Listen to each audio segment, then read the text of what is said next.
Bab 651. Ketertarikan Siang Shaoyun tergerak, dan dia bertanya, di manakah kolam naga dosa? Tuan Muda Siang, Anda tidak mungkin berpikir untuk pergi ke sana, kan? Tanya Sang Jifeng dengan cemas. Hehe, kurasa begitu, kata Siang Shaoyun sambil tersenyum. Tuan Muda Siang, aku tahu kau kuat. Apalagi alam penguasa, kau masih jauh dari puncak alam kaisar. Atau kau pikir kau akan mampu bertahan di kolam naga dosa dengan boneka iblis penjara bawahmu? Sebaiknya kau lupakan saja. Bahkan Paman Chen pun tidak akan mudah bertahan di tempat itu, kata Sang Jifeng. Siang Shaoyun berpikir sejenak sebelum berkata, aku tidak sombong sampai percaya bisa melawan seorang penguasa. Tapi aku punya cara untuk menyembunyikan diri. Bahkan para penguasa pun tidak bisa mendeteksiku. Itulah mengapa aku ingin pergi melihat-lihat. Sekalipun aku ditemukan, aku akan bisa lolos tanpa terluka. Katakan saja lokasinya. Sang Jifeng tidak punya pilihan selain memberitahu Siang Shaoyun lokasinya. Tuan Muda Siang, Anda sebaiknya jangan memaksakan diri dalam hal ini, Sang Jifeng menasihati lagi. Jangan khawatir. Aku tidak akan mempermainkan nyawaku. Kalian kembali ke akademi dulu. Jangan membuat saudara-saudara kita khawatir, kata Siang Shaoyun. Maka, Sang Jifeng, Sang Yafang, dan Lady Sura pun pergi. Lagi pula, kolam naga dosa adalah lokasi yang berbahaya. Mereka tidak akan banyak membantu, dan tidak praktis untuk menggunakan para penguasa klan Sang untuk membantu. Ini adalah masalah prinsip. Karena itu, mereka tidak punya alasan untuk tetap tinggal. Setelah yang lain pergi, Siang Shaoyun memanggil embun beku musim dingin dan api musim panas. Setelah beberapa hari pemulihan, keduanya pulih dengan cukup baik.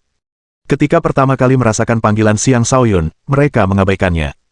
Tetapi begitu Siang Shaoyun mengucapkan kutukan, mereka mulai berguling-guling kesakitan seolah-olah mereka sudah gila. Itu adalah rasa sakit yang tidak dapat diredam oleh kekuatan mereka. Akhirnya, mereka terpaksa menjawab panggilan itu dengan patuh. Apakah kau ingin melarikan diri? Sayang sekali itu sudah tidak mungkin lagi, kata Siang Shaoyun dengan nada mengejek. Aku akan membunuhmu, Terroared Summer Flame, yang memiliki temperamen yang gegabah. Dia berusaha untuk segera membunuh Siang Shaoyun sebelum dia sempat bereaksi. Namun begitu pikiran itu muncul di benaknya, sesuatu di dalam jiwanya terpicu, membuatnya kembali mengalami penderitaan yang sama hebatnya. Di sampingnya, Interfrost, yang melihat semuanya, berkeringat dingin dan berkata, ya pemimpin sekte muda, tolong ampuni Old Summer. Dia tidak akan berani menyimpan pikiran yang sama di masa depan. Bagaimana denganmu? Apakah kamu memiliki pemikiran yang sama? Tanya Siang Shaoyun. Interfrost dengan cepat melambaikan tangannya. Tidak. Aku pasti tidak akan menyimpan pikiran seperti itu. Di masa depan, kita akan menghormati ketua sekte muda. Ia berlutut dengan satu lutut, bersumpah setia kepada Siang Shaoyun. Adapun Summer Flame, siksaan itu telah menghancurkan semua amarahnya. Ia segera memohon ampunan, Tuan Muda Sekte, maafkan saya. Saya tidak akan berani mengulangi kesalahan saya. Barulah kemudian Siang Shaoyun menghentikan siksaan itu. Dia berkata, setelah kalian berdua berada di bawah kendaliku, aku dapat merasakan setiap pikiran yang kalian miliki. Aku dapat menghendaki kehancuran jiwa kalian kapan saja. Dia tidak mengancam mereka dengan kebohongan, dan mereka juga bisa merasakan niat membunuh yang kuat jauh di dalam jiwa mereka. Kesadaran itu membuat mereka berkeringat dingin. Mereka berdua adalah orang tua yang telah hidup selama lebih dari 2000 tahun. Setelah banyak hal yang telah mereka alami, mereka seharusnya memiliki kecerdasan yang melampaui banyak orang lain. Namun, mereka berdua telah jatuh di bawah kendali seorang kultivator alam kenaikan naga muda seperti Siang Shaoyun. Kenyataan bahwa mereka tidak memiliki cara untuk melawan membuat hati mereka menjadi dingin. Pemuda ini sudah begitu luar biasa di usia yang masih muda. Itu hanya menandakan bahwa hanya masalah waktu sebelum dia merebut kembali Sekte Ziling. Sekarang ceritakan padaku tentang Sekte dan Dibatian, kata Siang Shaoyun setelah duduk. Keduanya menurut dan menceritakan semua yang mereka ketahui. Saat mendengarkan perubahan di dalam sekte selama bertahun-tahun ini, hatinya dipenuhi kepahitan. Di bawah kepemimpinan Dibatian, gangguan internal sekte telah dihilangkan.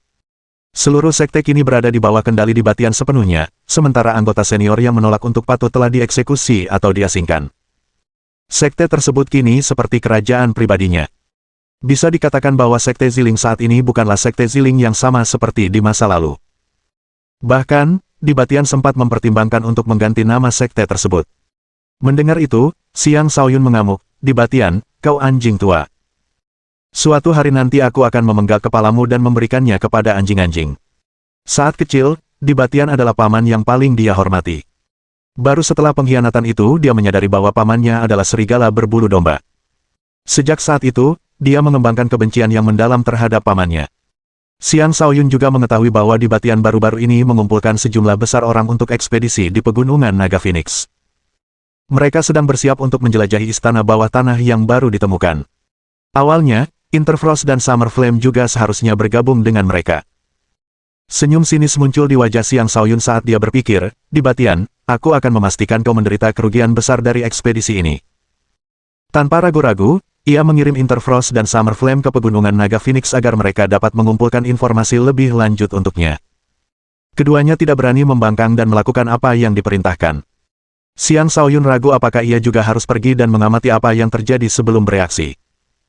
Namun setelah berpikir sejenak, ia memutuskan untuk mengunjungi kolam naga dosa terlebih dahulu karena energi naga dosa dapat ditemukan di sana. Energi naga dosa sebenarnya adalah sejenis energi naga yang tidak murni.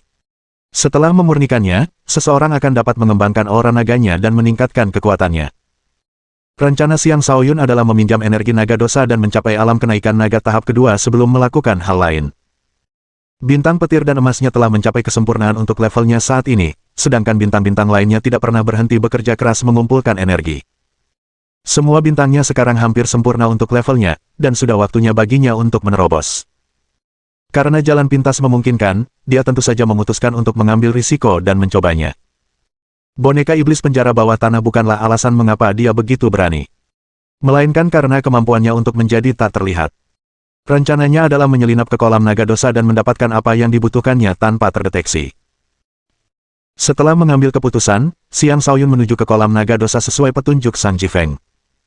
Sepanjang perjalanan, ia sangat berhati-hati dan menggunakan domain jiwa neter untuk merasakan segala sesuatu di depannya. Ia hanya maju ketika yakin tidak ada bahaya yang menantinya. Meskipun demikian, beberapa makhluk iblis yang pandai bersembunyi masih mengejutkannya, dan hampir melukainya dengan parah. Bab 652. 7 hari berlalu begitu cepat. Xiang Shaoyun telah menghabiskan 7 hari terakhir menjelajahi pegunungan Nisa, dan selain menghadapi beberapa serangan binatang buas, ia juga mengumpulkan beberapa ramuan. Ia menganggap perjalanan itu sebagai ekspedisi penguatan. Uang juga telah dilepaskan ke dunia luar, mencegahnya bermalas-malasan di lautan kosmos astral sepanjang hari. Bahkan, Rana Uang sekarang berada di atas Rana Xiang Shaoyun, dan dia mampu melakukan banyak hal sendiri. Setelah melakukan perjalanan selama 7 hari, Xiang Shaoyun akhirnya tiba di dekat kolam naga dosa, dan dia mulai melihat naga-naga dosa sesekali bergerak di sekitarnya. Banyak di antara mereka adalah Raja Iblis, sementara beberapa lainnya adalah Kaisar Iblis. Untungnya, mereka biasanya tidak tinggal bersama. Jika tidak akan mudah bagi Xiang Shaoyun untuk menyelinap ke wilayah mereka. Ada 2 kali ketika dia dan Mani menghadapi serangan 2 naga dosa yang kuat. Kedua kalinya, dia sangat ketakutan sehingga dia langsung menjadi tak terlihat sementara Mani kembali mengecil. Begitulah cara mereka selamat dari serangan naga dosa. Di dekat kolam naga dosa, Xiang Shaoyun merasa seperti berjalan di atas es tipis. Setiap langkah yang diambilnya semakin meningkatkan rasa gugup yang dirasakannya. Tak lama kemudian, ia menemukan lokasi tersembunyi tempat ia bisa bersembunyi. Bau tubuhnya benar-benar hilang, dan ia bahkan berhasil mendapatkan sedikit bau naga dosa. Ia mendapatkan aroma itu dari naga dosa yang telah ia bunuh sebelumnya. Dengan menutupi baunya, ia mencegah naga-naga dosa mencium baunya saat ia bersembunyi. Itu adalah trik yang dia pelajari dari teks kuno yang pernah dia baca, dan cukup praktis untuk digunakan. Dengan cara itu, dia mampu menghindari deteksi. Seringkali, naga-naga dosa mampu mencium bau samar naga dosa. Mereka mengira bau itu adalah sesuatu yang mereka tinggalkan, jadi tidak ada di antara mereka yang terlalu memikirkan apa yang baru saja mereka cium. Xiang Shaoyun berhasil memanfaatkan pengetahuan yang ia peroleh dari sebuah buku, menunjukkan manfaat dari banyak membaca buku. Aura naga dosa di sini semakin pekat. Jadi, di mana tepatnya kolam itu, pikir Xiang Shaoyun sambil menyebarkan indera dari domain jiwa neternya. Segala sesuatu di sekitarnya muncul dalam pikirannya, memungkinkannya untuk mengamatinya dengan sangat jelas. Tak lama kemudian, ia merasakan bahwa di atas gunung terdekat terdapat sebuah danau yang memancarkan energi jahat yang pekat. Energi itu begitu padat sehingga sulit untuk melihat danau dengan jelas. Terdapat juga banyak naga dosa kecil yang saling bertarung di sekitar danau tersebut. Ternyata, danau itu adalah yang disebut kolam naga dosa. Sekitar selusin naga dosa yang kuat melayang di atas puncak. Bahkan yang terlemah di antara mereka adalah Kaisar Iblis tingkat puncak. Semakin dekat naga dosa ke kolam, semakin kuat ia. Adapun yang paling dekat dengan kolam, mereka benar-benar adalah penguasa iblis. Ada juga beberapa tempat di mana dia tidak dapat merasakan dengan jelas, dan mungkin ada naga dosa yang lebih kuat di tempat-tempat itu. Xiang Shaoyun merasa takut saat berpikir, pantas saja Ji Fen begitu serius saat memperingatkanku. Ini jelas tempat yang penuh bahaya. Aku tidak akan butuh waktu lama untuk bergegas ke kolam itu. Masalahnya adalah bagaimana aku bisa mendapatkan energi naga dosa dan melarikan diri dengan lancar. Energi naga dosa tidak murni karena banyaknya energi jahat dosa di dalamnya. Memurnikan energi tersebut juga tidak mudah. Banyak orang telah memperoleh energi naga dosa tetapi tewas setelah gagal memurnikannya. Oleh karena itu, Xiang Shaoyun mempertimbangkan untuk mengumpulkan sebagian energi naga dosa ke dalam lautan kosmos astralnya. Namun setelah berpikir sejenak, ia memutuskan bahwa itu tidak mungkin. Setelah terpisah dari kolam naga dosa, energi naga dosa akan mulai menghilang. Lautan kosmos astral tidak akan mampu menyimpannya dalam waktu lama. Bahkan lebih mustahil untuk menyimpan seluruh kolam naga dosa ke dalam lautan kosmos astralnya. Ia tidak cukup kuat untuk itu. Satu-satunya pilihan saya adalah tinggal di kolam untuk beberapa waktu dan menyerap sebanyak mungkin informasi, putus Xiang Shaoyun. Dengan kekuatannya saat ini, dia bisa tetap tak terlihat selama 1 jam. Itu masih jauh dari cukup waktu untuk menyerap sejumlah besar energi naga dosa dan memurnikannya. Tapi dia tidak punya banyak pilihan lagi. Dia telah sampai di tempat ini dengan mempertaruhkan nyawanya demi energi naga dosa. Dia jelas tidak bisa pulang dengan tangan kosong. Setelah mengambil keputusan, Xiang Shaoyun menjadi tak terlihat sementara uang bersembunyi di kulitnya untuk ikut tak terlihat. Kemudian dia bergegas langsung menuju kolam. Dia cukup jauh, tetapi dengan kecepatannya, dia mampu tiba dengan cepat. Dia bisa merasakan energi naga dosa di kolam itu, dan itu membuatnya merinding. Untungnya, dia telah memperkuat tubuhnya dan mampu memblokir energi tersebut di luar tubuhnya. Orang lain tidak akan mampu beradaptasi dengan lingkungan seperti itu dan akan terpaksa memblokir energi tersebut dengan energi astral mereka sendiri. Xiang Shaoyun mengamati sekelilingnya, memperhatikan naga-naga dosa kecil yang saling bertarung di sekitarnya. Mereka menunjukkan keganasan yang jauh melampaui binatang iblis biasa. Karena naga-naga dosa sulit dijinakkan karena sifatnya yang ganas, tidak ada yang repot-repot mengubahnya menjadi tunggangan. Xiang Shaoyun tidak punya waktu untuk berpikir terlalu lama. Tepat ketika dia hendak menyelam ke dalam kolam, setengah kepala naga dosa muncul dari kolam. Pemandangan itu membuat seluruh tubuhnya merinding. Naga dosa yang baru muncul itu menatap tepat ke arahnya. Dari rune rumit di kepalanya, jelas sekali naga dosa ini sangat kuat dan menakutkan. Bisa jadi itu adalah Raja Iblis tingkat puncak. Naga dosa pada level ini mungkin bisa membunuhnya hanya dengan menjulurkan lidahnya. Ia ingin melarikan diri, tetapi ia tetap berdiri di tempatnya, tidak berani bergerak. Kumohon jangan perhatikan aku. Kumohon jangan perhatikan aku. Xiang Shaoyun berdoa dalam hati. Benar saja, naga dosa itu tidak menyadari kehadiran Xiang Shaoyun. Sekali lagi, kepalanya tenggelam ke dalam kolam. Mendengar itu, Xiang Shaoyun menghela napas lega dan segera bergerak ke sisi lain kolam, menjauh sejauh mungkin dari naga dosa itu. Dia menuju ke ujung kolam yang lain, bersiap untuk masuk dari sana. Tetapi di sana, dia menemukan banyak tanaman merambat ganas tumbuh di tepi kolam. Tanaman merambat itu dipenuhi duri, dan kecerobohan sekecil apapun akan menyebabkan seseorang tertusuk. Sulur naga dosa. Xiang Shaoyun merasa senang. Tanaman merambat ini hanya dapat tumbuh dengan nutrisi berupa energi naga dosa dalam jumlah besar. Mengonsumsi tanaman merambat ini akan membantu seseorang membentuk energi naga dosa di dalam tubuhnya, dan akan sangat menggoda tulang, meridian, dan organ dalam. Selain itu, tanaman merambat ini juga dapat membantu seseorang membentuk fondasi jiwanya. Pada dasarnya, ini adalah ramuan tingkat penguasa. Bab 653. Untuk membentuk fondasi jiwa, seseorang perlu menggabungkan kekuatan jiwa, aura naga, dan energi astral menjadi satu, menciptakan fondasi yang melindungi jiwanya. Fondasi tersebut akan memperkuat jiwa, mengubah jiwa seseorang menjadi jiwa bela diri, memungkinkan seseorang untuk menjalin hubungan dengan dunia alam, dan meningkatkan kemampuan bertarungnya ke tingkat yang baru. Energi yang terkandung dalam tanaman merambat naga dosa mampu memperkuat jiwa seseorang dan meningkatkan daya tahan fondasi jiwanya. Melihat obat mujarab seperti tanaman merambat naga dosa membuat detak jantung Xiang Shaoyun berdebar kencang. Terdapat sejumlah besar tanaman merambat naga dosa yang tumbuh di tepi kolam, dan dari panjangnya, semuanya tampak sudah cukup tua. Ia harus menekan dorongan dalam hatinya saat berpikir, mari kita masuk ke kolam naga dosa terlebih dahulu. Dia mendekat dan memetik sehelai daun kecil dari tanaman merambat naga dosa secara acak lalu memasukkannya ke dalam mulutnya. Tindakan kecil seperti itu masih belum cukup untuk menarik perhatian naga-naga dosa di daerah tersebut.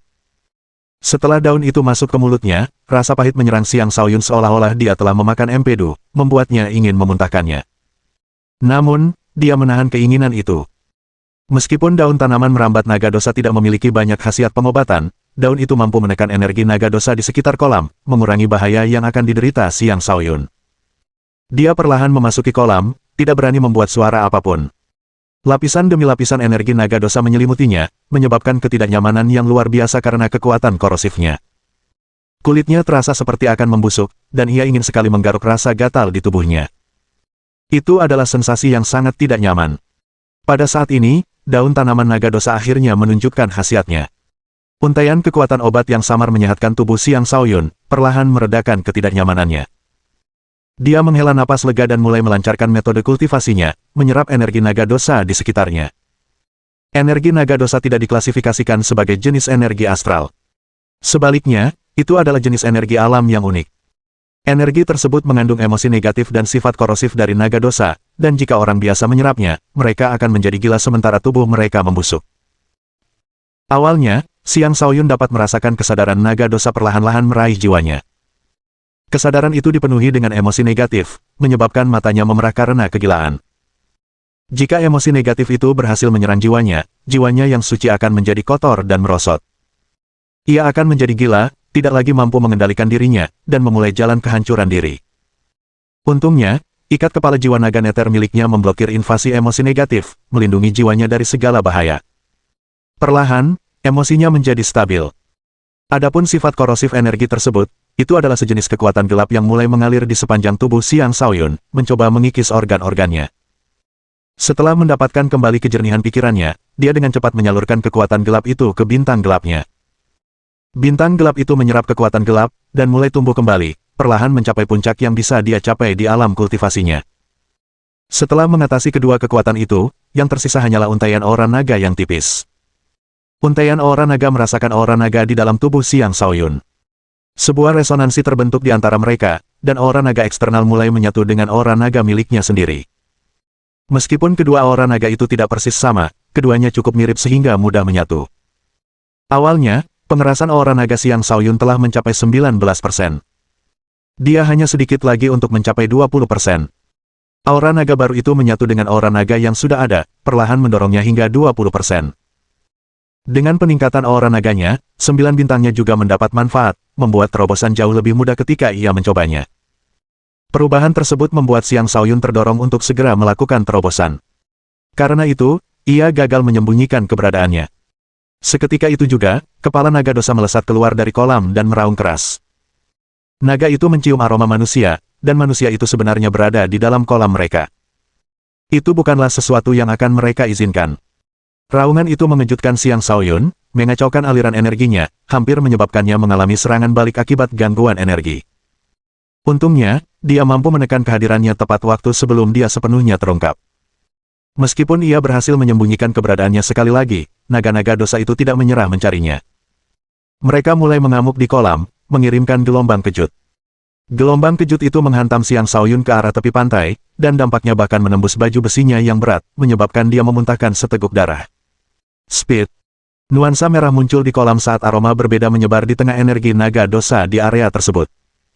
Perubahan kecil itu diperhatikan oleh naga dosa di kolam. Ia mengangkat kepalanya dan menyemburkan gumpalan energi naga dosa yang mengerikan ke arah Xiang Shaoyun. Itu adalah energi naga dosa yang didukung oleh naga dosa. Saat Xiang Shaoyun terkena serangan itu, dia akan mati meskipun memiliki 9 nyawa. Tanpa ragu-ragu, dia memanggil boneka iblis penjara bawah tanah, dan boneka itu segera menghalangi di depannya. Bang!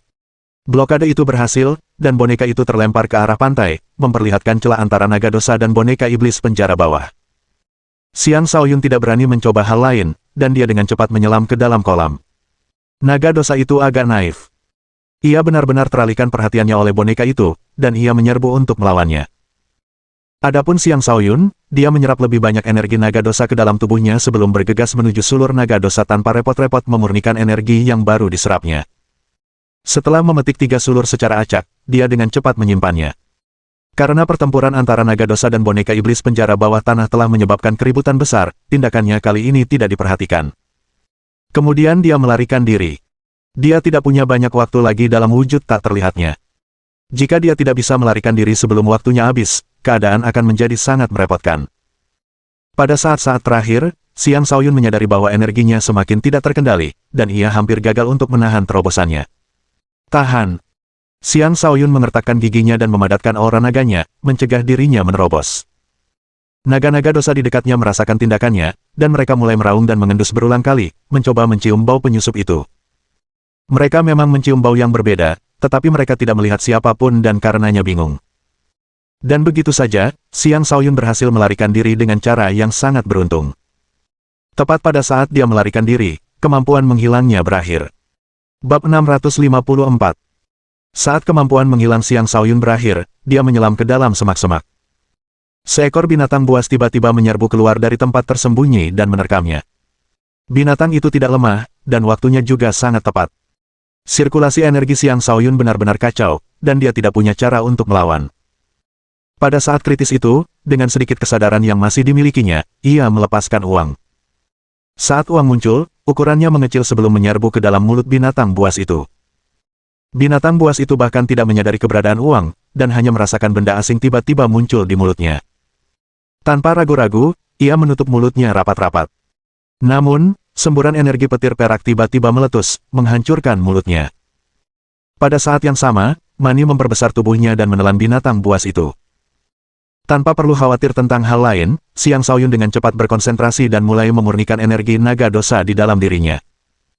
Saat ia memurnikan energi naga dosa, aura naganya mengeras hingga 20%, dan bintang-bintangnya pun mulai tumbuh. 9 bintangnya, bersama dengan titik akupunturnya, bersinar terang saat energinya mengalir melalui meridiannya. Tubuh bagian dalamnya tampak berubah menjadi sungai bintang ilahi yang luar biasa.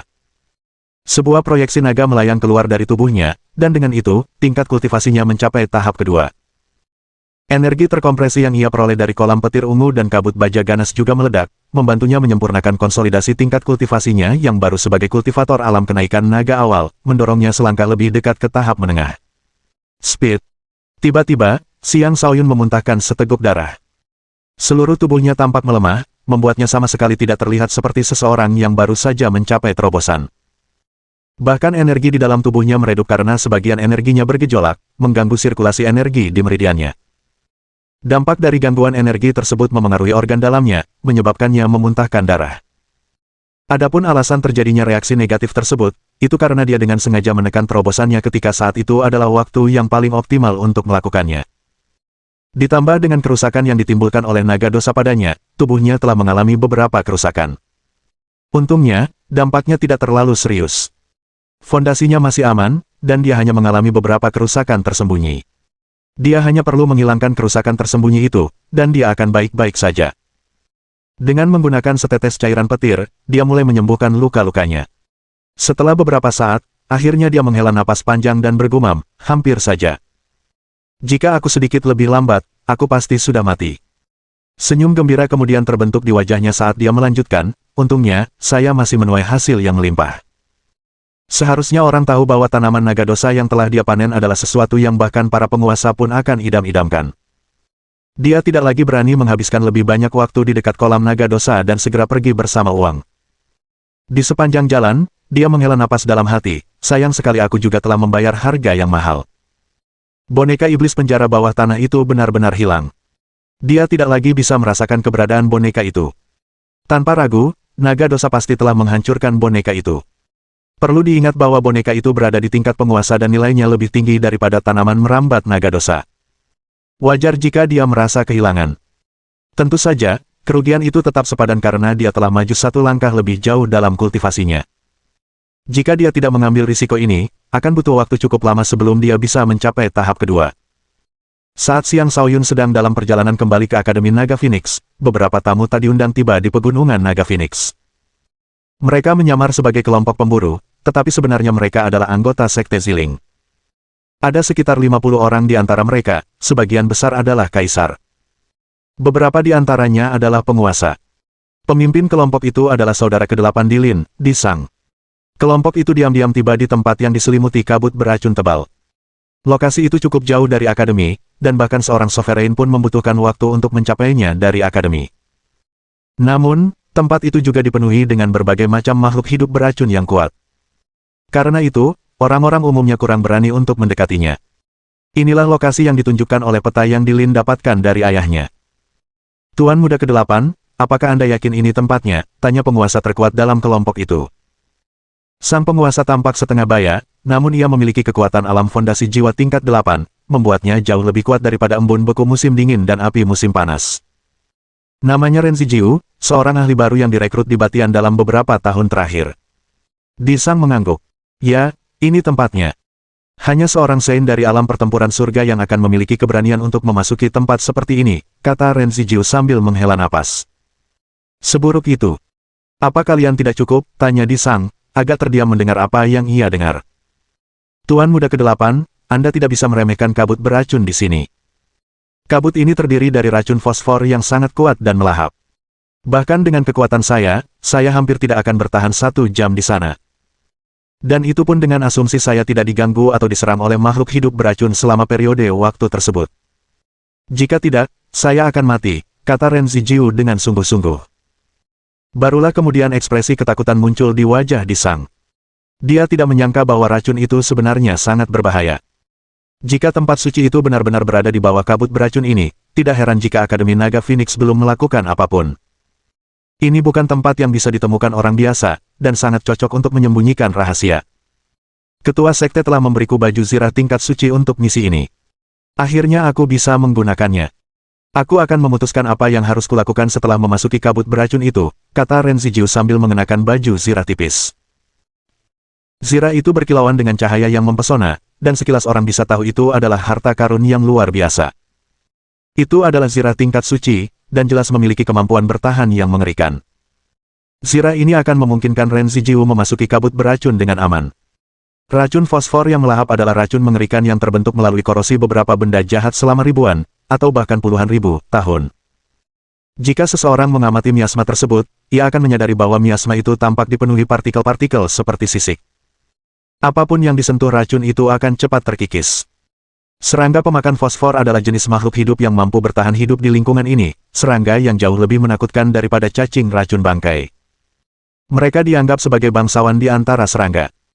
Tidak lama setelah Renzi Jiu memasuki kabut beracun itu, ia berlari keluar dalam keadaan yang menyedihkan. Sisik hitam menutupi seluruh tubuhnya, dan beberapa serangga seukuran kepala mengejarnya. Serangga-serangga itu tampak sangat mengerikan, dengan taring tajam yang mampu merobek kepala manusia dengan mudah. Setelah menerobos keluar dari kabut tebal, Renzi Jiu mengayunkan pedangnya berulang kali, membunuh serangga-serangga yang mengejarnya. Bersamaan dengan itu, dia berteriak, "Mundur! Ada banyak serangga pemakan fosfor di sini." Begitu dia mengatakan itu, yang lain panik dan segera mundur dari area tersebut. Bab 655. Akademi Naga Phoenix. Legion Overlord berkembang secara diam-diam. Saat didirikan, mereka hanya memiliki sekitar 20 anggota. Namun sekarang, mereka memiliki sekitar 40 anggota. Sebagian kecil bergabung karena reputasi Xiang Shaoyun, sementara sebagian besar bergabung hanya karena Yan Gang dan Zhong Xia. Yan Gang dan Zhong Xia masing-masing adalah seorang pengrajin dan seorang alkemis. Dengan demikian, mereka memiliki status unik di akademi, dan status itu semakin meningkat setelah mereka memasuki alam kenaikan naga dan memperluas daftar barang yang dapat mereka buat secara signifikan. Meskipun memiliki banyak anggota, Overlord Legion masih dianggap sebagai salah satu faksi terlemah di Akademi Naga Phoenix. Tentu saja, dengan kehadiran orang-orang seperti Li Haonan dan Ma Qihao, yang merupakan ahli daftar Jiao Luan, di antara barisan mereka, menjadikan mereka kekuatan yang tidak boleh diremehkan. Legion Overlord tampaknya berkembang dengan baik, tetapi karena penindasan mendadak dari aliansi Di, mereka tampaknya mengalami kesulitan. Li Haonan dan Ma Qihao adalah orang-orang yang menyebabkan penindasan itu terjadi. Untuk meraih lebih banyak kejayaan bagi Legion Overlord, mereka menantang anggota aliansi Di. Tentu saja, mereka melakukan itu karena percaya diri akan kekuatan mereka. Awalnya, keduanya berhasil meraih kemenangan dalam duel mereka, yang semakin meningkatkan kepercayaan diri mereka. Akibatnya, mereka terus menantang lebih banyak anggota aliansi Di. Akhirnya, aliansi Di mengerahkan seseorang bernama Xia Qiuhua. Dialah yang melukai Li Haonan dan Ma Qihao dengan serius. Xia Qiuhua tidak terlalu terkenal di akademi. Bahkan, peringkatnya sebelumnya berada di urutan terbawah daftar unggas ular. Namun, ia telah menunjukkan kemampuan bertarung yang luar biasa sehingga memungkinkan baginya untuk masuk ke daftar Naga Phoenix jika ia menginginkannya. Dengan demikian, prestasinya yang luar biasa tersebut membuat namanya dikenal luas di dalam akademi dan benar-benar menghancurkan sedikit momentum yang telah diraih oleh Overlord Legion sejak didirikan. Pada saat itu, kepala pelayan Legion Overlord, Zhuge Zantian, tidak lagi bersikap rendah diri. Dia menantang Xia Qiuhua dan menyatakan bahwa dia akan mengembalikan kejayaan Legion Overlord. Zhuge Zantian adalah nama yang cukup mengesankan, dengan Zantian yang berarti surga yang bertempur, tetapi penampilannya seperti seorang pedagang. Oleh karena itu, ketika sosok aslinya berdiri di atas arena, dia tampak jauh kurang mengesankan daripada yang terdengar dari namanya. Di sisi lain, Xia Qiuhua tampak sangat cakap. Rambutnya lurus, wajahnya teguh, pakaian bela dirinya sederhana, dan bahkan pedang di tangannya pun buatan sendiri. Segala sesuatu tentang dirinya tampak sederhana dan biasa saja, namun ia memancarkan temperamen yang luar biasa. Banyak murid yang menunggu di sekitar arena, menunggu untuk melihat apakah Zhuge Zantian benar-benar dapat membawa kejayaan bagi Legion Overlord. Kau bukan tandinganku. Lalu, mengapa kau menantangku? Tanya Xia Qiuhua tanpa ekspresi. Zhuge Zantian tersenyum. Karena penguasa kita tidak ada di sini, meskipun aku hanyalah seorang pelayan yang tidak berguna, aku tetap tidak bisa membiarkan legiun penguasa kita kalah secara semangat. Bahkan ketika aku bukan tandingan, aku tetap tidak takut pada lawan manapun. Aku percaya penguasa kita akan mengganti semua kerugian kita begitu dia kembali. Hehe, Tuan Besar, itu gelar yang cukup mengesankan. Sayangnya, bawahannya benar-benar tidak ada yang istimewa, kata Xia Qiuhua sambil tersenyum meremehkan. Dia melangkah maju, berjalan perlahan meskipun tekanan kuat mengelilingi Zhuge Zantian. Dia menunjukkan kekuatan seorang kaisar tingkat ketiga. Adapun Zhuge Zantian, dia hampir bukan kaisar tingkat kedua. Selisih antara mereka hanya satu tingkat kultivasi, namun perbedaan kekuatan mereka sangat besar. Zhuge Zantian, dengan kecerdasannya, memutuskan untuk menyerang sebelum Xia Qiuhua dapat membangun momentumnya. Dengan memegang kipas bulu hijau, dia menyalurkan energinya ke kipas tersebut dan membuatnya bersinar terang. Sebuah proyeksi bangau hijau melayang keluar dari kipas, yang memancarkan kehadiran yang luar biasa. Burung bangau bersiul menembus 9 langit. Burung bangau yang tampak hidup itu melayang ke langit, teriakannya bergema jauh dan luas saat ia menyerbu ke arah Xia Qiuhua. Serangan itu membuat Xia Qiuhua mengangkat alisnya. Tangannya berkedip saat dia mengayunkan pedangnya, mengirimkan energi pedang yang berputar-putar menebas ke arah bangau itu. Serangan itu mengandung sensasi mereduksi kompleksitas menjadi kesederhanaan, sebuah konsep yang bukan sekadar niat pedang, melainkan konsep yang melampaui niat pedang. Itu adalah konsep kembali kepada jati diri sejati. Dapat dikatakan bahwa serangan Xia Qiuhua tidak hanya menunjukkan pemahamannya tentang pedang tetapi juga meningkatkan teknik bertarungnya.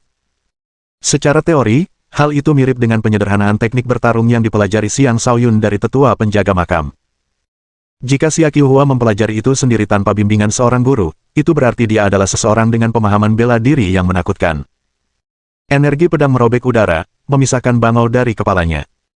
Tepat ketika Xia Qiuhua hendak menyerang, Zhuge Zantian mundur dan berteriak, "Aku menyerah." Xia Qiuhua menunjuk lawannya dengan tak berdaya dan berkata, "Kau terlalu tidak tahu malu. Apa yang seharusnya kulakukan? Lagi pula aku di sini untuk dikalahkan. Aku hanya di sini untuk memberitahu semua orang bahwa Legion Overlord tidak takut akan kemunduran. Kami memiliki keberanian untuk menghadapi lawan manapun," kata Zhuge Zantian, tanpa merasa malu atas kekalahannya. Sebaliknya, ia mengenakan kekalahannya seperti lencana kehormatan saat ia membuat pernyataan yang benar kepada kerumunan di sekitar ring. Tampaknya cara itu berhasil, dan sebagian dari kerumunan mengangkat jempol mereka dan memuji, "Bagus sekali." Siapa yang belum pernah merasakan kegagalan sebelumnya? Bahkan para jenius yang berkumpul di sekitar arena pun pernah mengalami kekalahan. Mempertahankan keberanian dalam menghadapi kekalahan adalah mentalitas berharga yang harus dimiliki seorang kultivator bela diri. Kata-kata Zhuge Zantian tampaknya telah memperkenalkan kembali Legion Overlord kepada masyarakat, bahkan menyebabkan beberapa dari mereka mempertimbangkan untuk bergabung dengan Legion tersebut. Dari semua yang telah terjadi, harus diakui bahwa Zhuge Zantian memiliki otak yang benar-benar brilian. Zhuge Zantian kemudian meninggalkan arena dengan santai. Di sisi lain, Xia Qiuhua benar-benar jijik dengan ketidakmaluannya dan siap untuk pergi juga. "Tunggu, lawanmu selanjutnya adalah aku, Tang Longfei," sebuah suara lantang terdengar.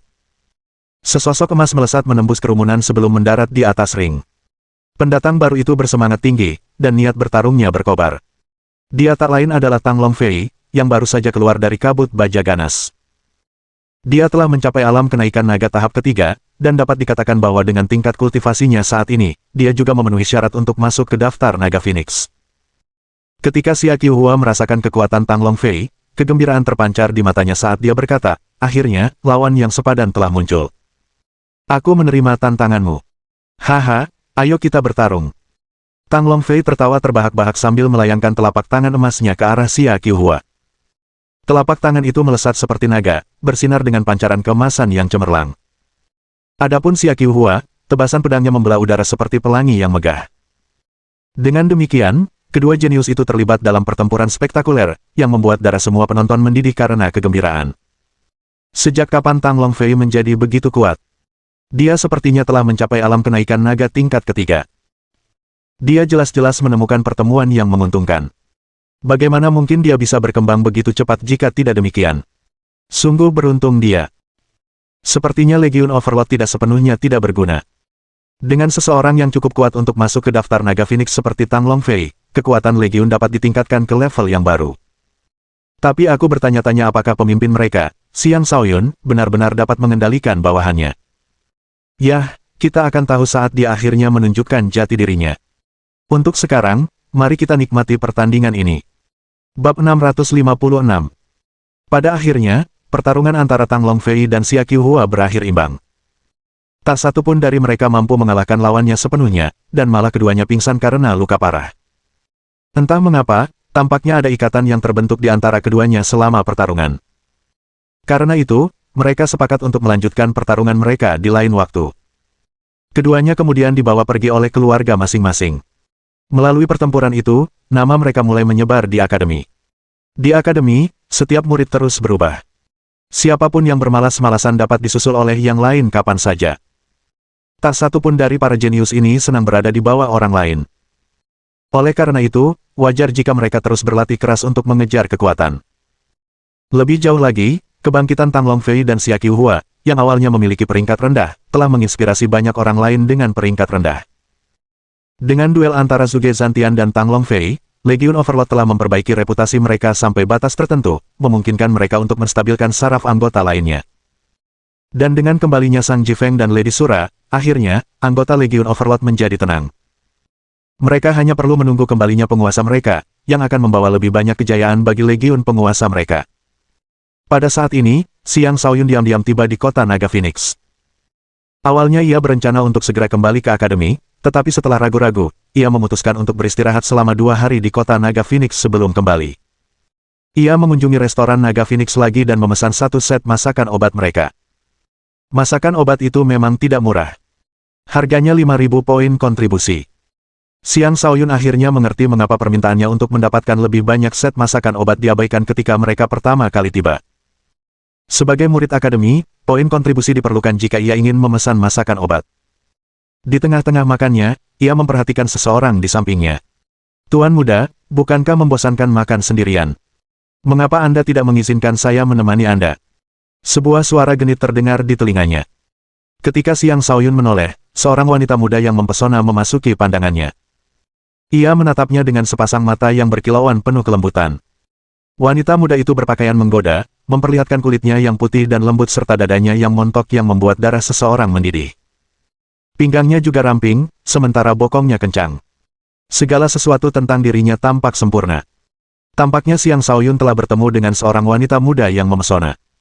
Ia juga seorang pemuda yang bersemangat, dan ketika berhadapan dengan wanita seperti itu, darahnya mendidih. Melihat dadanya yang lembut dan sedikit terbuka, dia menelan ludah dan berkata, "Itu tidak pantas, kan?" Namun, tindakannya bertentangan dengan kata-katanya, karena ia menyingkir dan memberi ruang bagi wanita itu untuk duduk. Para pria di sekitarnya semua terfokus pada wanita itu, beberapa tampak hampir mimisan. Ini adalah wanita dewasa yang tidak banyak pria bisa tolak. Ia duduk di samping Xiang Shaoyun, dan seketika itu juga, aroma yang menyenangkan memasuki hidungnya, hampir membuatnya kehilangan kendali diri karena nafsu saat itu juga. "Tuan muda, siapa nama Anda?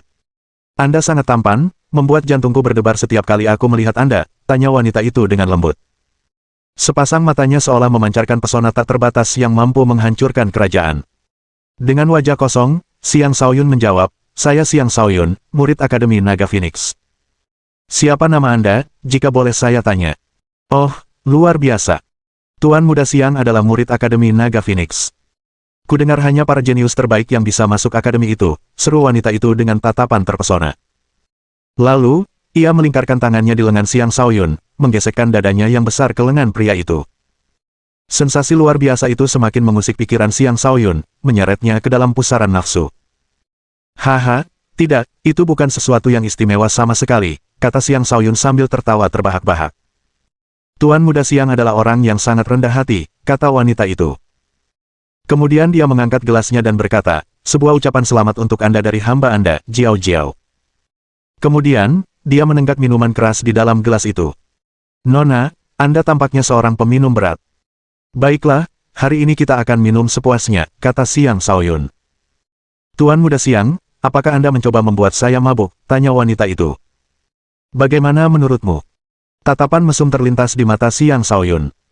Baiklah, aku setuju karena entah kenapa aku merasa kau sangat enak dipandang. Hari ini, kita akan minum sepuasnya, kata wanita itu dengan malu-malu. Pada titik ini, orang-orang di sekitar mereka tidak tahan lagi melihatnya. Mereka sangat ingin menggantikan Xiang Shaoyun. Dalam hati, mereka semua mengutuk, apa yang istimewa dari anak laki-laki tampan itu? Hanya ketampanannya saja yang dia miliki. Mereka dipenuhi rasa iri. Xiang Shaoyun dan wanita itu belum sempat minum banyak sebelum akhirnya seseorang bertindak. Cantik, apa gunanya minum dengan pria tampan seperti dia? Ayo, minum denganku, kata seorang pria tegap dengan janggut lebat di wajahnya. Pria itu berpenampilan kasar, dan beberapa bekas luka mengerikan terlihat di lengannya. Jelas sekali dia adalah seseorang yang sering mempertaruhkan nyawanya. Dia duduk berhadapan dengan wanita itu, menatap lurus ke dadanya yang montok sambil berulang kali menelan ludah. Kau sangat jelek. Aku tidak menyukaimu, kata wanita itu sambil bersembunyi dengan patuh di belakang Xiang Shaoyun. Jangan pernah menilai buku dari sampulnya. Diranjang, si tampan ini jelas sampah. Bagaimana bisa dia dibandingkan denganku, kata pria itu sambil mendengus. Kemudian dia menatap Xiang Shaoyun dengan tajam. Nak, nyah. Apa kau mau kuusir sendiri? Hehe, apa yang harus kutakutkan? Ini restoran Naga Phoenix, kata Xiang Shaoyun. Oh. Apakah kau berencana tinggal di sini seumur hidupmu? Tanya pria itu dengan nada meremehkan sebelum berdiri dan berjalan keluar dari restoran. Dia berdiri di pintu masuk, menunggu. Dia bahkan sempat memprovokasi dan mengacungkan jari tengahnya ke Xiang Shaoyun. Tuan Muda Siang, apa yang harus kita lakukan? Tanya wanita itu dengan wajah memelas. Orang itu terlihat sangat menakutkan. Jangan khawatir. Karena dia ingin menunggu, kita biarkan saja dia menunggu. Lagi pula aku tidak terburu-buru, kata Xiang Shaoyun dengan santai. Kata-katanya yang kurang ajar itu memberi kesan bahwa dia benar-benar takut pada pria itu. Mendengar itu, orang-orang lain di restoran tersebut dipenuhi rasa jijik. Seorang pria tampan memang hanya berguna karena penampilannya saja dan tidak lebih. Hehe, bagus. Aku akan minum bersamamu. Paling banter, kita berdua akan tetap di sini bersama, kata wanita itu sambil tersenyum manis. Ya, menginap di restoran akan sangat menyenangkan. Sebuah suara yang cukup familiar bagi Xiang Shaoyun tiba-tiba terdengar dari luar restoran. Bab 657. Xiang Shaoyun bergidik saat mendengar suara baru itu, dan dia segera mengarahkan pandangannya ke pintu masuk restoran. Seorang pria pendek, kurus, dan jelek muncul di sana. Dia tak lain adalah penjudi jelek dari 7 penjahat. Dari mana datangnya pria jelek ini? Melihatnya saja membuatku jijik, tegur pria yang menunggu Xiang Shaoyun di luar. Kau membicarakan aku. Si penjudi jelek menoleh dan bertanya. Pria itu dengan berani menunjuk ke arah penjudi jelek dan memarahi, siapa lagi kalau bukan kamu? Bukan salahmu karena terlahir jelek, tapi salahmu adalah kenyataan bahwa kamu berkeliaran, menakut-nakuti orang lain dengan wajah jelekmu. Pria itu memiliki lidah yang cukup tajam, tetapi dia tampaknya tidak mengerti bahwa lidah yang longgar dapat menyebabkan banyak masalah. Xiang Shaoyun memandang pria itu dengan iba sambil berpikir, sungguh berani. Mengagumkan. Kau benar-benar berani menyebutku jelek di depan mukaku, kata penjudi jelek, matanya berbinar-binar. Singkirkan dirimu dari hadapanku sekarang juga, atau aku akan membantaimu di tempatmu berdiri, kata pria itu sambil mengacungkan lengannya yang penuh bekas luka. Kata-kata itu belum sepenuhnya keluar dari mulutnya ketika jari-jari penjudi jelek mencekik lehernya. Pria itu bahkan tidak melihat penjudi jelek bergerak, dan rasa dingin menjalar di punggungnya saat menyadari hal itu. Apakah kau sadar betapa bau mulutmu? Tanya penjudi jelek, dengan tatapan penuh niat membunuh. Pria itu memohon dengan susah payah, jangan bunuh. Retakan. Suara tajam terdengar sebelum dia menyelesaikan kata-katanya. Dan begitu saja, dia terbunuh. Orang-orang di restoran melihat kejadian itu, dan pupil mata mereka menyempit. Mereka tidak menyangka pendatang baru yang jelek itu begitu kejam, dan kekuatan yang terungkap darinya tampak sangat dalam. Perlu diketahui bahwa pria yang terbunuh itu adalah kultivator alam kenaikan naga tingkat 4. Seseorang seperti itu dibunuh seperti anak anjing. Sementara itu, si penjudi jelek bertingkah seolah-olah dia telah melakukan sesuatu yang sama sekali tidak penting, dan dia dengan santai melangkah masuk ke restoran. Karena secara teknis dia telah melakukan pembunuhan di luar restoran, orang-orang di restoran pun tidak dapat menemukan alasan untuk melakukan apapun padanya. Si penjudi jelek langsung berjalan menuju Xiang Shaoyun dan si cantik. Semua orang di restoran bertanya-tanya apakah si cantik telah menarik perhatiannya. Jika memang demikian, si tampan itu mungkin sedang dalam masalah. Tuan penjudi, Anda di sini. Silakan duduk. Xiang Shaoyun berdiri dan menyambutnya. Saat itu, dia telah berjanji kepada penjudi jelek untuk menemukan lokasi suci dalam waktu 3 tahun. Jangka waktu tersebut belum berakhir, dan karena itu, kemunculan penjudi jelek sama sekali tidak terduga. Senyum yang lebih jelek daripada wajah menangis terbentuk di wajah penjudi jelek saat dia menjawab, "Kupikir kau sudah melupakanku." "Bagaimana mungkin? Tuan penjudi adalah dermawan saya," ujar Xiang Shaoyun dengan nada menjilat. "Haha, bagus kau tahu itu. Hari ini, aku akan minum bersamamu. Setelah itu, aku akan mencoba peruntunganku di tempat perjudian lokal. Aku pasti akan mendapat keuntungan besar di sini," kata penjudi jelek sambil duduk, senyum yang sama masih teruk di wajahnya. Kemudian dia menatap si cantik dan berkata, "Jiao Jiao, lihat betapa cantiknya kau hari ini. Apakah kau mencoba memangsa adikku di sini?" Wanita cantik itu tak lain adalah Yao Jiao Jiao, selir berwajah 1000 dari 7 penjahat. Ia selalu mengubah penampilannya hampir setiap kali muncul. Bahkan Xiang Shaoyun, yang pernah bertemu dengannya sebelumnya, tidak langsung mengenalinya. Ia dikenal sebagai selir berwajah 1000 bukan tanpa alasan. "Hehe, pemuda tampan seperti ini benar-benar membuat jantungku berdebar. Tapi kau, penjudi jelek, telah merusak kesenangan ini," kata Yao Jiao Jiao sambil terkekeh, tangannya menutupi mulutnya. Hanya orang seperti Yao Jiao Jiao yang berani memanggil si penjudi jelek dengan sebutan lengkapnya. Dengar itu, Xiang Shaoyun. Wanita ini adalah wanita licik yang kejam, bahkan lebih menakutkan daripada si mulut pemakan manusia. "Kau harus berhati-hati," kata penjudi jelek. "Tuan-tuan, tolong hentikan menggoda anak ini. Ayo, kita minum." "Pelayan, sajikan minumannya," kata Xiang Shaoyun, suaranya penuh semangat. "Bagaimana mungkin acara minum-minum dimulai tanpa aku?" Suara lain terdengar. Seorang biksu botak melangkah masuk melalui pintu. Biksu itu tersenyum lebar, tampak sangat ramah. Namun, penampilannya itu bohong. Dia adalah Yuan Xiao dari 7 penjahat, juga dikenal sebagai biksu tersenyum.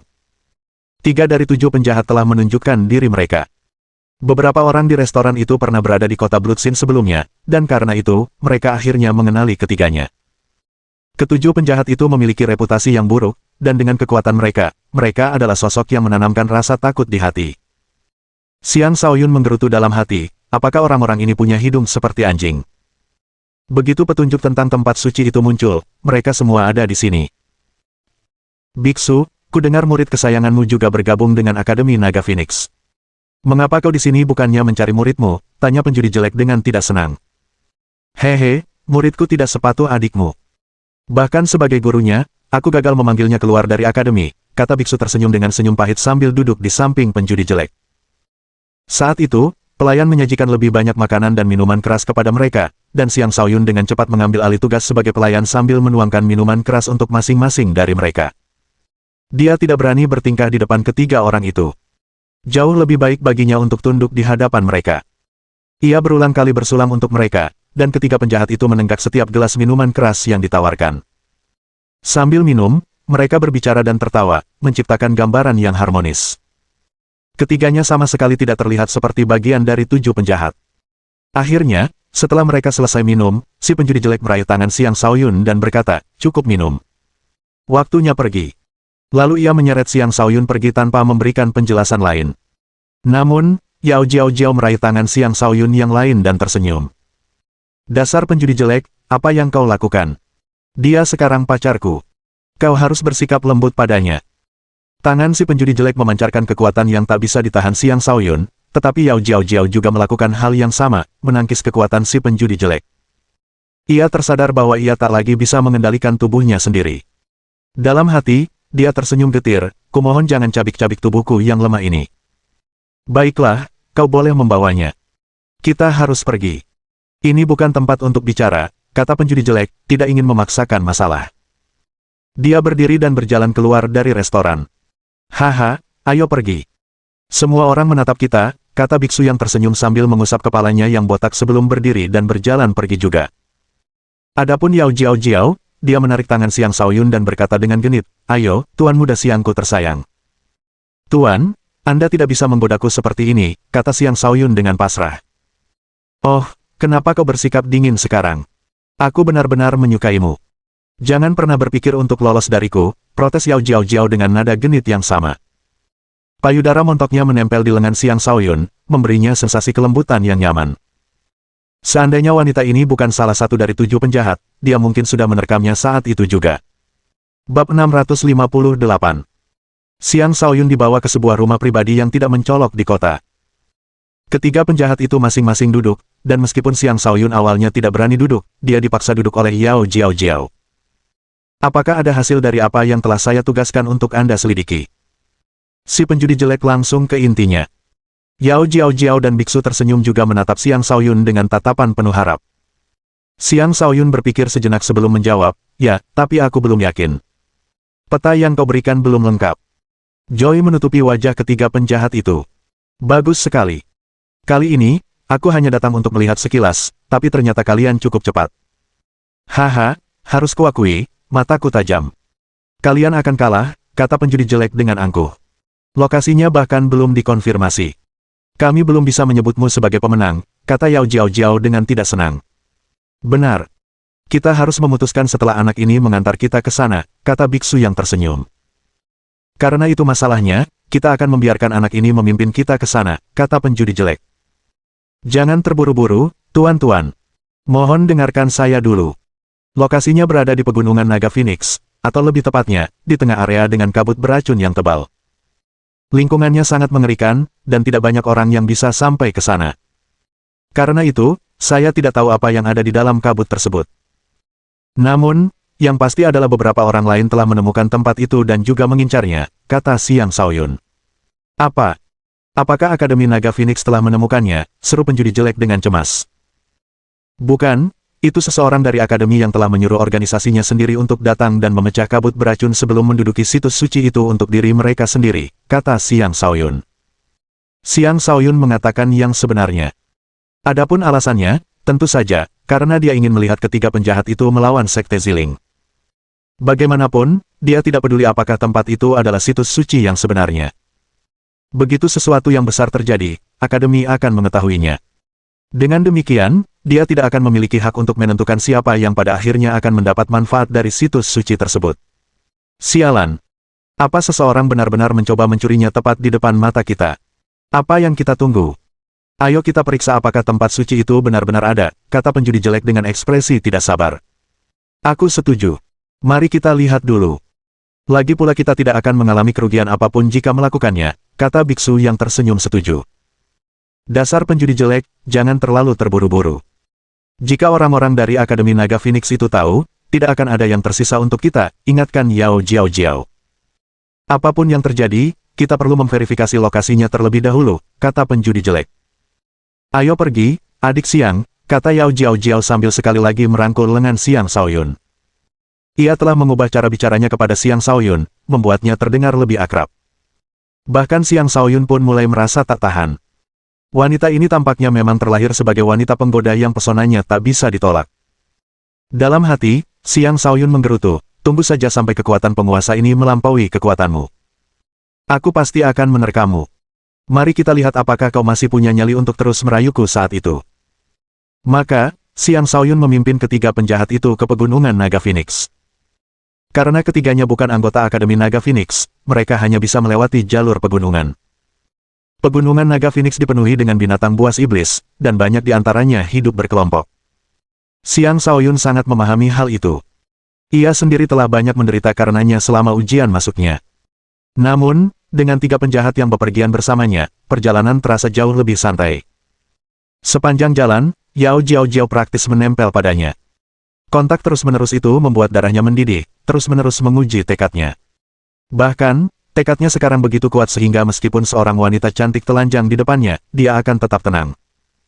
Xiang Shaoyun benar-benar tidak tahu apakah dia harus bersukacita atau merasa sedih atas pengalamannya bersama wanita itu. Itu adalah kenikmatan sekaligus siksaan.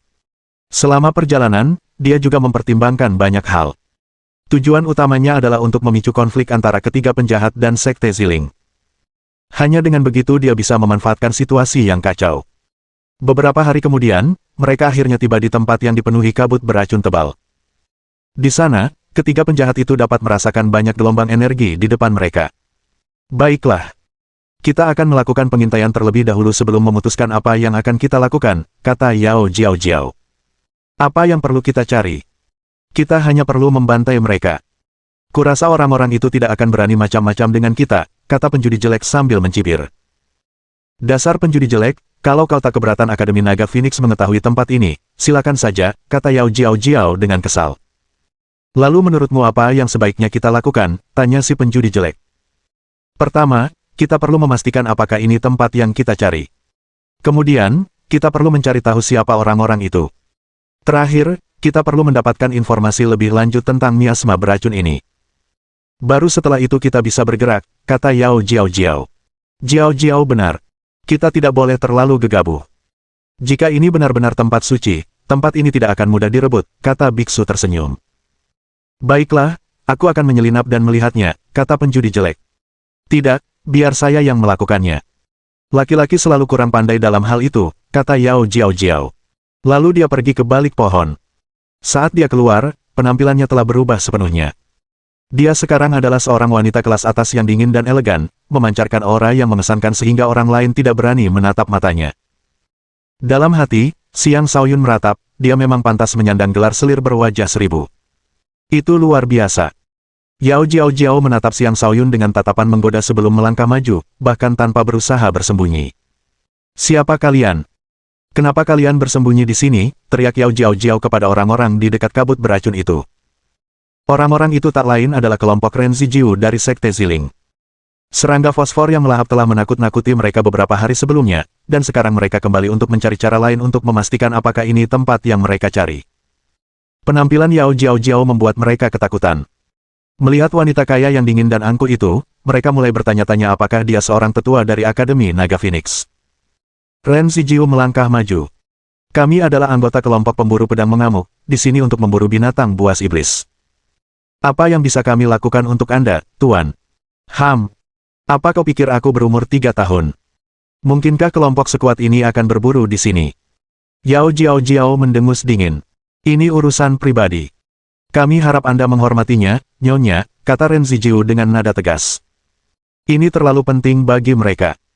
Dia tidak ingin kabar tentang hal ini menyebar, karena akan jauh lebih sulit bagi mereka untuk melanjutkan penyelidikan tentang miasma tersebut. Hehe, ini wilayah Akademi Naga Phoenix kami. Di sini, orang luar sepertimu malah bertingkah sombong. Apa kau mencoba menjadikan Akademi Naga Phoenix sebagai musuh? Yao Jiao mencibir. Bab 659. Yao Jiao yang berpura-pura menjadi tetua Akademi Naga Phoenix membuat orang-orang Sekte Ziling ketakutan. Mereka kehilangan kepercayaan diri, dan meskipun beberapa dari mereka menyarankan untuk menangkap Yao Jiao, Ren Zijiu mengabaikan saran tersebut. Sebaliknya, dia menyuruh semua orang segera pergi. Dia sangat memahami betapa menakutkannya racun fosfor yang melahap itu. Kecuali Akademi mengirimkan para ahli alam pertempuran surga mereka ke sini, tidak seorang pun akan mampu menjelajahi tempat ini sepenuhnya. Dengan demikian, mundurnya dia, dalam arti tertentu, merupakan langkah strategis ke depan. Dia akan terlebih dahulu berurusan dengan Yao Jiao dan menunggu bala bantuan Sekte Ziling tiba sebelum memutuskan langkah selanjutnya. Setelah kepergian orang-orang Sekte Ziling, Yao Jiao mulai mengamati sekitarnya. Tak lama kemudian, dia bergabung kembali dengan penjudi jelek dan biksu tersenyum. Di depan kita terbentang kabut racun fosfor yang melahap segalanya. Aku khawatir ada lebih banyak lagi bentuk kehidupan beracun yang mengerikan di dalamnya. Tidak akan mudah bagi kita untuk menjelajahi tempat ini, kata Yao Jiao. Apakah ini benar-benar tempat yang kita cari? Apakah ada kesalahan? Biksu yang tersenyum itu ragu. Xiang Shaoyun dengan cepat mengeluarkan peta yang tidak lengkap yang didapatnya dari penjudi jelek dan berkata, lokasi ini ditemukan sesuai dengan peta ini. Saya tidak yakin apakah ini tempat yang sebenarnya. Si penjudi jelek mengabaikannya dan berkata, ayo kita lihat bersama. Maka, ia memimpin dan melangkah menuju kabut beracun itu. Di tepi kabut itu, ia mengabaikan racunnya dan berjalan langsung ke dalamnya. Apakah penjudi jelek itu sudah gila? Seru biksu yang tersenyum dengan cemas. Mereka mungkin kuat, tetapi mereka bukanlah kultivator alam pertempuran surga. Bagaimana mungkin mereka bisa langsung masuk ke dalam kabut racun fosfor yang melahap? Yao Jiao berkata, orang ini dekat dengan si racun tua. Mungkin dia punya beberapa harta berharga yang bisa melindunginya di dalam kabut beracun ini. Dia benar. Sebenarnya, si penjudi jelek memiliki pil yang mampu menyembuhkan segala jenis racun di mulutnya, itulah sebabnya dia tidak menunjukkan rasa takut terhadap racun di sekitarnya. Namun, jumlah serangga fosfor pemakan yang tiba-tiba muncul sangat banyak dan sulit diatasi bahkan baginya. Setelah 2 jam, dia akhirnya keluar dari kabut tebal itu dan berteriak, selain sekumpulan serangga, aku tidak menemukan apa-apa. Nak, apa kau mempermainkanku? Sambil berkata demikian, dia melesat ke arah Xiang Shaoyun dan mencengkeram lehernya, mencekiknya. Dasar penjudi jelek, kau tidak bisa menyakiti pacarku, teriak Yao Jiao sambil mengulurkan telapak tangannya. Si penjudi jelek tidak berani berkonfrontasi dengan Yao Jiao, jadi dia segera melepaskan Xiang Shaoyun sebelum menghindari telapak tangan itu. Yao Jiao, jangan bilang kau benar-benar menyukai anak ini, gerutu penjudi jelek. Benar, aku menyukainya. Kau tidak bisa memperlakukannya dengan kasar sesukamu, jawab Yao Jiao. Baiklah, aku tidak akan menyentuhnya. Tapi jika dia tidak bisa memberi penjelasan, aku akan mempersulit hidupnya, kata penjudi jelek sambil mencibir. Jiao, sebaiknya kita selidiki ini secara menyeluruh. Siapa tahu anak ini sedang mempermainkan kita, saran biksu yang tersenyum. Aku tidak berbohong. Tempat yang kau cari ada di bawah tanah, tepat di bawah kabut beracun itu, kata Xiang Shaoyun dengan yakin. Bagaimana kau bisa membuktikannya? Tanya penjudi jelek. Aku merasakannya setelah memahami kedalaman bumi, kata Xiang Shaoyun. Dia tidak bisa mengatakan bahwa dia mengandalkan seekor tikus pencari harta karun, karena itu akan menimbulkan masalah bagi Shou Xie. Hehe, cuma itu. Biksu yang tersenyum itu memasang senyum aneh di wajahnya. Hal itu membuat Xiang Shaoyun merasa semua rahasianya telah terbongkar. Namun, ia menggertakkan giginya dan bersikeras, ya. Setelah mengatakan itu, dia menenangkan diri dan mengalirkan energi buminya, membentuk hubungan dengan kekuatan bumi di bawahnya dan menjadi satu dengan bumi. Aliran energi bumi yang tak berujung mengalir ke tubuhnya, dan seluruh keberadaannya menjadi tak tergoyahkan, seolah-olah dia telah menjadi batu besar, sebuah gunung. Kemudian, ia samar-samar merasakan sesuatu di depannya menghalangi indranya, sehingga ia tidak dapat merasakan kekuatan bumi di depannya. Ketiga penjahat itu merasakan perubahan Xiang Shaoyun, dan kekaguman muncul di mata mereka. Jelas sekali, kondisinya saat ini mengejutkan mereka semua. Mereka semua adalah para ahli yang pemahamannya tentang kedalaman kekuatan tidak kalah darinya. Bahkan, mereka tahu lebih banyak darinya. Namun, ketika mereka seusianya, mereka tidak hanya jauh lebih lemah darinya, tetapi mereka juga belum memahami kedalaman kekuatan. Selain itu, mereka dapat merasakan bahwa Xiang Shaoyun memiliki kedekatan yang tinggi dengan kedalaman elemen bumi, sebanding dengan kedekatan mereka dengan kedalaman kekuatan masing-masing. Mereka bahkan tidak bisa membayangkan bagaimana itu mungkin terjadi. Sebagai kultivator alam kenaikan naga yang baru, meskipun anak itu bisa menyentuh konsep kedalaman, dia seharusnya tidak bisa mencapai level di mana dia bisa menyatu dengan seluruh hamparan tanah. Itu adalah prestasi yang seharusnya hanya mungkin bagi mereka yang berada di alam fondasi jiwa. Mereka tidak menyadari bahwa untuk melatih tarian kehancurannya, Xiang Shaoyun telah memperoleh pemahaman mendalam tentang semua kekuatan. Dan dengan bantuan mantra kehancuran, pemahamannya tentang berbagai kekuatan telah mencapai tingkat yang lebih dalam lagi. Kemajuannya adalah sesuatu yang tidak dapat ditiru oleh siapapun. Dia memandang ketiganya dan berkata, di bawah kabut beracun itu, aku dapat merasakan terputusnya kekuatan. Benar-benar ada sesuatu di bawah sana. Ditambah dengan apa yang ditunjukkan peta, apakah sulit dipercaya bahwa inilah lokasi yang kalian cari? Haha, aku percaya padamu, kata penjudi jelek sambil tersenyum. Jangan menunggu. Kita harus segera menggali jalan keluarnya, kata biksu yang tersenyum dengan ekspresi gembira. Apakah kalian tidak mendengarkan? Ada pemutusan aliran listrik. Tempat ini benar-benar terisolasi dari dunia luar. Dengan kekuatan kita, bisakah kita benar-benar menembus isolasi itu? Lagi pula, kita bukan satu-satunya yang menemukan tempat ini. Kita perlu merencanakan ini dengan matang, kata Yao Jiao. Lalu, menurutmu apa yang sebaiknya kita lakukan? Tanya si penjudi jelek. Kita juga perlu membawa Bos Li dan yang lainnya ke sini. Hanya dengan begitu kita akan punya kesempatan, usul Yao Jiao. Tidak, tolak si penjudi jelek dan biksu yang tersenyum secara bersamaan. Si penjudi jelek berkata, jika Bos Li ada di sini, tidak akan ada yang tersisa untuk kita. Benar. Kita harus mencoba dulu. Jika gagal, kita bisa mempertimbangkan alternatif lain, kata biksu yang tersenyum. Baiklah, karena kau ingin mencoba, silakan. Aku akan mundur sementara, kata Yao Jiao dengan tegas. Jiao, kau tidak akan pergi mencari Bos Li, kan? Tanya biksu yang tersenyum, matanya menyipit. Hehe, kau tidak bisa mempercayaiku, kata Yao Jiao sambil mencibir. Meskipun kau tidak bisa mempercayaiku dan aku benar-benar akan mencari Bos Li, aku tetap tidak akan bisa kembali secepat itu. Kau masih punya cukup waktu untuk melakukan apapun yang kau inginkan di sini. Kalau begitu, Yao Jiao, kau jaga punggung kita dan jauhkan kelompok lain. Aku akan coba dengan biksu tersenyum. Jika kita benar-benar berhasil mendapatkan sesuatu, kau akan mendapatkan bagianmu, kata penjudi jelek. Bab 660. Tentu, aku bisa membantumu. Tapi kau harus hati-hati dan jangan membuat keributan besar. Kalau tidak, kita tidak akan punya apa-apa lagi begitu akademi mengetahuinya, kata Yao Jiao. Kemudian, ia menyeret Xiang Shaoyun menjauh dari keduanya. Penjudi jelek ingin menahan Xiang Shaoyun, tetapi ia sudah tidak mau repot lagi. Prioritasnya adalah menyelidiki kabut beracun itu. Dan kemudian, ia dan biksu tersenyum bekerja sama untuk menjelajahi kabut beracun tersebut. Xiang Shaoyun sudah kehabisan akal. Karena itu, dia bertanya dengan lembut kepada Yao Jiao, kakak Jiao, bolehkah aku kembali ke akademi sekarang? Hehe, kenapa terburu-buru? Apa kau takut kakakmu akan memakanmu? Yao Jiao tersenyum, mengelus wajahnya, dan melanjutkan, jangan khawatir. Kakakmu sangat menyayangimu sehingga dia tidak tega menyakitimu. Dengan ekspresi malu-malu, Xiang Shaoyun menjawab, kakak, kau sangat baik padaku. Baguslah kau tahu.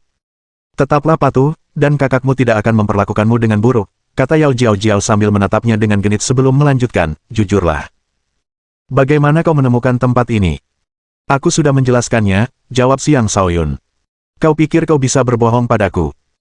Meskipun pemahamanmu tentang kedalaman kekuatan cukup baik, kau belum mencapai level di mana kau benar-benar bisa merasakan tempat itu, kata Yao Jiao dengan tatapan licik di matanya. Xiang Shaoyun terdiam sejenak sebelum berkata, jika kukatakan aku mengetahuinya dari kelompok orang yang kau lihat tadi, apakah kau akan mempercayaiku? Bagaimana menurutmu? Tanya Yao Jiao sambil mengedipkan matanya, dengan ekspresi polos di wajahnya. Xiang Shaoyun terdiam sejenak sebelum ekspresi sedih terpancar di wajahnya saat dia berkata, kakak Jiao, kau tidak tahu ini, tapi aku adalah musuh bebuyutan kelompok itu. Kemudian dia menceritakan masa lalunya padanya, dan dia bahkan melebih-lebihkan cerita itu agar terdengar lebih menyedihkan. Dia mencoba membuatnya percaya bahwa dia telah memperhatikan orang-orang sekte Ziling selama ini, mencari kesempatan untuk membalas dendam. Anehnya, orang-orang sekte Ziling telah menemukan tempat ini, dan dengan bantuan peta yang tidak lengkap, dia menyadari bahwa ini adalah tempat yang juga dicari oleh si penjudi jelek.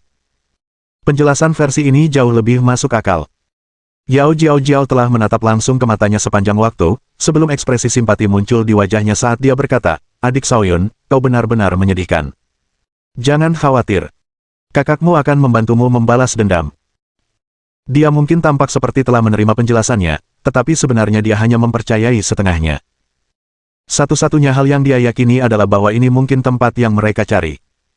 Sementara itu, kelompok Ren Zijiu telah bersembunyi tidak jauh dari sana. Mereka tidak mau menyerah dan pergi begitu saja. Musim dingin tua, musim panas tua, bagaimana menurutmu? Tanya Ren Zijiu. Di sini, Old Winter dan Old Summer adalah ajudan tertua dan paling terpercaya dari pemimpin sekte. Karena itu, bahkan Ren Zijiu pun harus menunjukkan rasa hormat kepada mereka. Ini adalah wilayah Akademi Naga Phoenix. Begitu terjadi sesuatu yang besar, mereka akan mengetahuinya. Kita perlu memiliki rencana yang matang, kata Interfrost. Ren Zijiu mengumpat dalam hati, seolah-olah kau tidak mengatakan apa-apa. Summer Flame berkata, kita tidak akan bisa berbuat apa-apa jika kembali ke kabut beracun itu. Kita perlu menunggu para ahli yang dikirim oleh ketua sekte. Setelah itu, kita perlu menemukan tempat itu secepat mungkin. Tetapi jika kita melakukan itu, ketua sekte mungkin akan kehilangan kepercayaan pada kita. Kalimat terakhir itu sangat memukul Ren Zijiu. Bahkan sebelum datang, Ren Zijiu telah berencana untuk tampil baik agar bisa mendapatkan kepercayaan di Batian. Tapi sekarang, satu anggota Akademi Naga Phoenix saja telah membuat mereka semua takut dan melarikan diri. Jika orang lain benar-benar menemukan tempat itu, bagaimana dia bisa menghadapi di Batian? Musim panas tua benar. Selain itu, tetua Akademi Naga Phoenix itu tampak mencurigakan. Jika dia benar-benar seorang tetua, apakah dia akan mengampuni kita semudah itu? Tanya Interfrost. Musim dingin tua, apakah kau mengatakan kita telah ditipu? Wajah Ren Zijiu berubah muram. Itu hanya sebuah perasaan, kata Interfrost sambil mengangkat bahu. Ren Zijiu berpikir sejenak sebelum berkata, mari kita kembali dan melihat lagi. Kita tidak bisa membiarkan orang lain menemukan tempat itu sebelum kita. Maka, mereka pun kembali ke kabut beracun itu. Tak lama kemudian, Yao Jiao merasakan kedatangan mereka. Ia segera mengirimkan pesan kepada penjudi jelek dan biksu tersenyum, meminta mereka untuk pergi. Keduanya saat ini sedang menggali terowongan, mencoba menemukan situs suci melalui metode tersebut. Namun, mereka menemukan bahwa bahkan tanah pun mengandung sejumlah besar racun fosfor yang melahap. Selain itu, banyak serangga pemakan fosfor juga hidup di dalam tanah. Dengan serangga-serangga itu terus-menerus mengganggu mereka, sulit bagi mereka untuk maju. Karena itu, mereka mundur begitu menerima pesan dari Yao Jiao. Mereka mungkin akan kembali. Haruskah kita pergi? Tanya Yao Jiao. Kita sudah mulai menggali, jadi apakah pergi masih menjadi pilihan? Bunuh saja mereka semua, saran si penjudi jelek tanpa ampun. Tidak, kurasa kita bisa pergi dulu dan membiarkan mereka menyelesaikan penggalian sementara kita memancing di perairan yang keruh, kata biksu yang tersenyum sambil mencibir. Biksu tersenyum benar. Ayo pergi. Yao Jiao setuju sambil menyeret Xiang Shaoyun pergi. Biksu tersenyum mengikuti mereka, sehingga penjudi jelek tidak punya pilihan selain ikut bersama mereka. Dalam hati, Xiang Shaoyun menghela napas, orang-orang ini terlalu licik. Sebenarnya, dia telah memerintahkan Interfrost dan Summer Flame untuk membuat kelompok Ren Zijiu kembali sehingga mereka akan berkonflik dengan ketiga penjahat tersebut. Itulah satu-satunya cara agar dia bisa menemukan kesempatan untuk melarikan diri. Sayangnya, ketiga penjahat itu memutuskan untuk pergi, menyebabkan rencananya gagal. Kegagalan itu membuatnya sedih. Ketika kelompok Ren Zijiu tiba dan melihat terowongan itu, mereka menyadari bahwa mereka tidak akan bisa merahasiakan tempat itu untuk waktu yang lama. Mereka segera mengadakan diskusi, mencoba mencari solusi. Buatlah formasi api dan mulailah menggali, usul Summer Flame. Interfrost menyatakan dukungannya, yang membuat Ren Zijiu tidak punya pilihan selain menurutinya. Summer Flame mahir mengendalikan api, dan bersama dengan kultivator api lainnya dalam kelompok tersebut, mereka mengeluarkan sejumlah material elemen api langka, dengan maksud untuk mengalahkan racun melalui api. Mereka menemui tragedi. Serangan api mereka berhasil mengurangi racun, tetapi tampaknya mereka telah mengusik sarang lebah. Sejumlah besar serangga fosfor pemakan terbang keluar, langsung membunuh beberapa anggota kelompok yang lebih lemah. Para ahli alam fondasi jiwa awalnya ingin membasmi serangga-serangga itu, tetapi jumlah serangganya terlalu banyak, dan racunnya terlalu kuat. Bahkan dua ahli alam fondasi jiwa tewas di tempat. Hal itu sangat mengejutkan mereka, menyebabkan mereka melarikan diri sejauh mungkin. Gerombolan serangga pemakan fosfor itu menyebabkan malapetaka, dan tak lama kemudian, berita tentang situasi tersebut mulai menyebar. Mohon dukungan dari omom ante-ante sekalian, buat subscribe atau sharekan novel Mimin ke Facebook kalian, agar channel Mimin bisa terus berkembang. Dengan begitu, Mimin bisa lebih semangat untuk up novel seru lain ke depannya. Buat teman-teman yang sudah subscribe dan sharekan novel Mimin, Mimin ucapkan terima kasih sebanyak-banyaknya. Sekiranya teman-teman menghadapi masalah video diputar dalam bahasa Inggris, coba tukar kepada bahasa Indonesia original melalui cara ini. Semasa mendengarkan, pencet tombol setting di atas kanan video, pilih audio track dan tukar bahasa.